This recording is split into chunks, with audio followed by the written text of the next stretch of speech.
Good morning, students. Today we will see about physiotherapy management of varicose ulcer. Basically, varicose ulcer is developed. Then we have two options. Either one is a conservative management and other one is a surgical management. But being a part of physiotherapy, we will more focus on a conservative management or a physiotherapy management for venous ulcer. If patient goes for surgery, then post-surgical physiotherapy treatment will also be covered by physiotherapy. So first of all, for any management we have aims and objectives. So first we have aims. Number one is to relieve pain. Number two, to relieve congestion and edema. Number three is to improve the general circulation of lower limb. Number four, soften the induration of the lower leg, especially around the ankle area.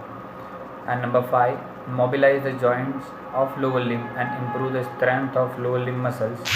And number six, to improve the conditions of the skin of the lower limb. Now we have local aims to improve the circulation of local area to promote healing at ulcer level.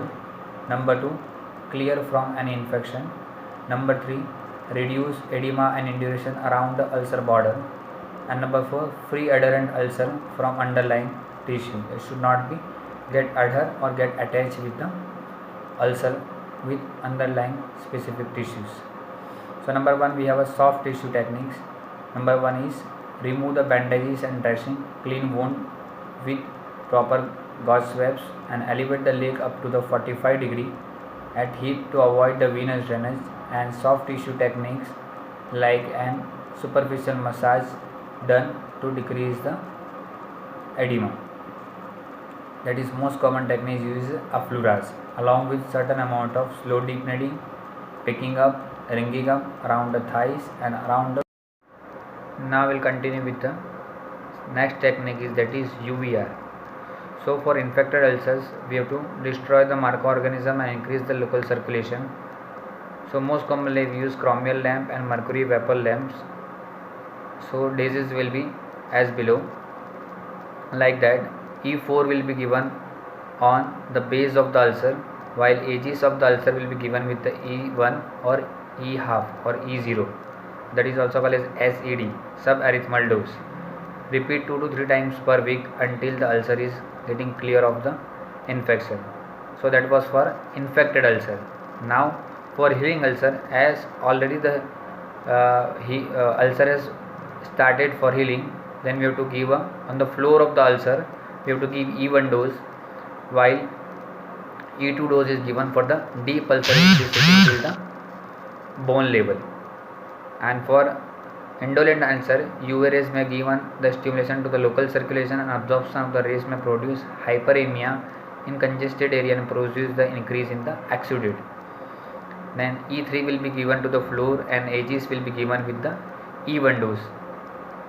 Clear? So we have 3 types of infected ulcer, healing ulcer and indolent ulcer, and we have different kinds of doses for all 3 types of ulcer. Next will be the ultrasound. Ultrasound will help in the promote healing of the ulcer, soften the induration and increase the vascularity of the local tissues. So 3 MHz is given 0.25 to 0.5 watt centimeter per square with 5 to 7 minutes in pulse mode for smaller ulcer and continuous mode for the larger ulcer. And 1 watt per centimeter square can be used if the chronic indurated ulcer in the lower limb. That will be given in 5 times in a week. Now fourth modality we see, it is a laser therapy. It increases the vasodilatation and increase the number of fibroblasts. So ultimately we use 2 to 4 joule per centimeter square of the floor, depend on the how much the size of the ulcer, and cluster probe can be used for the varicose ulcer rather than the point ulcer. We have 2 options, point laser and cluster laser. So both can be used, but most commonly the cluster can be used because the area is large compared to the other tender points. So here 2 to 4 joule per centimeter square. Now depend on the size of the ulcer, we have to calculate the joule and we have to deal accordingly. Now after that, these are the electrotherapy part has been over to treat the ulcer part. or basically the base of the ulcer and edges of the ulcer. Now we will see the certain thing about physical activity or exercise therapy, that how the venous ulcer or varicose ulcer can be treated by physiotherapists. So after this all electric modality has been over, as we have seen that UVR, ultrasound, laser, and laser. Now we'll go for a certain amount of physical activities which will help to do early recovery in varicose ulcer.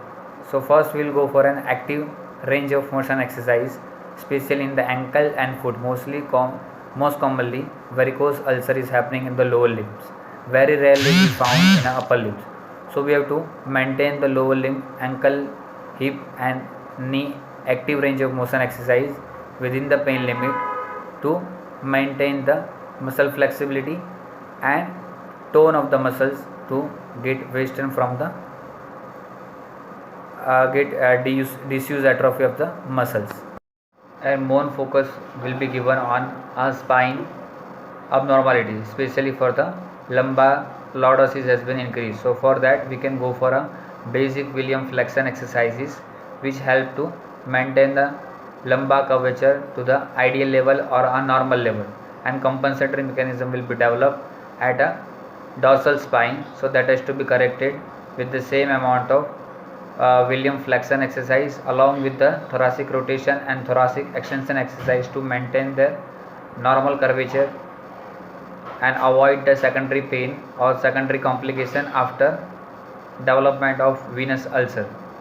So that a part, even though that is not a primary chief complaint of the subject, but if the patient is attending the OPD or physiotherapy session with you and me, then we have to be a prime look for that secondary complications should not be arise. If it is arising, then we have to take a precautionary measure to, if it is stop, or it can be get cured easily with the help of same time when the patient is coming for the venous ulcer treatment.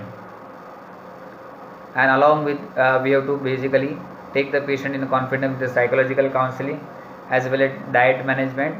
A certain amount of dietary advice can be given along with the physiotherapy treatment, and active lifestyle modification has to be done, because this is a chronic disease. Patient is on a certain amount of psychological trauma, and because of that patient not willing to do any physical activity or very less physical activity will do, or they have a very less hope that they will get recover. So as a part of a healthcare professional, we have to do a same to gain the confidence of the patient. Thank you.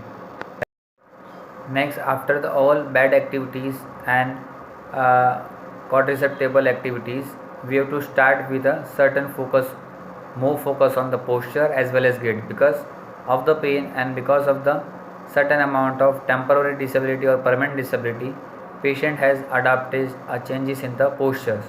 So that posture correction has to be made, especially for the spine and shoulders.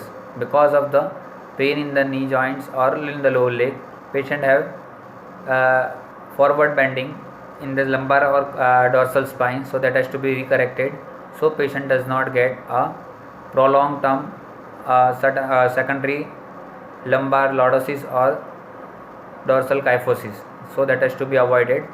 And gait training is must, because many times because of the temporary or permanent disability, patient may be using a single cane or tripod or quadruped or a walker, or depends auxiliary crutch. So depend on that, we have to teach each activity proper gait training for each accessory he is using, or the patient is not using any accessory, then we have to more focus on independent walking, that is from heel strike, foot flat, mid stance, heel off, toe off, that is for a stance phase. Then swing phase, we have to look for acceleration, mid swing and deceleration, that has to completely be followed. And we have to look for any stride length and stride length, and cadence also be measurable. If it is decreased compared to the normal age group, we have to more focus that how we can reach to the normal quality of gait. That will be a major focus after the electrotherapy part and wound care.